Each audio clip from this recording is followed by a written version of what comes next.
This Dame Dash Breakfast Club interview should be a case study in black men's emotional regulation and conflict. Uh, some of you might look at the interview. I encourage you to go look at it and see it as comedy. I'll admit that I laughed to a certain extent, but I also thought about what was going on in the room from a emotional, mental health kind of perspective, from a psychological perspective, to be more precise. And one of the things that stood out to me most is that it was very clear that Dame was offended with the room, Charlemagne and Envy in particular. How they reported on him previously, comments they made about him before he entered the room. So I would say it was clear to me that he was offended or upset. And I imagine you would agree after you watched the interview too.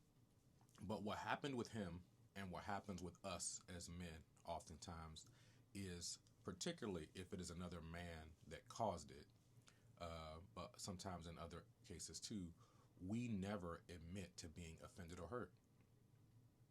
A lot of times we get offended or hurt, and our next response is to hurt the other person back rather than bring it to their attention, rather than expressing, hey, this hurt me, this offended me, this made me feel disrespected.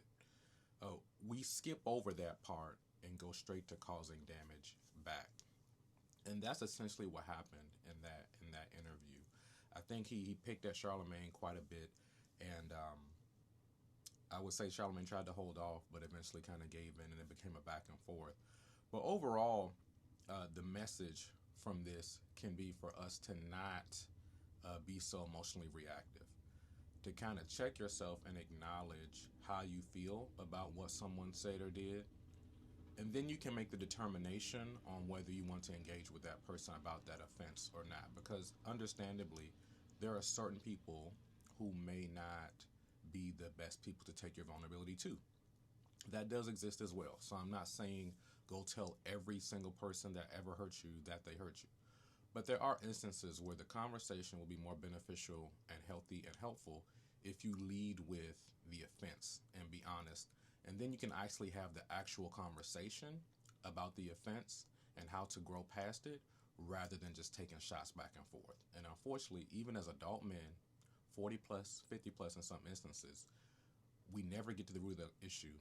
It just becomes a petty back and forth. You can join me in Atlanta to continue this conversation as that's our next tour stop. See you there.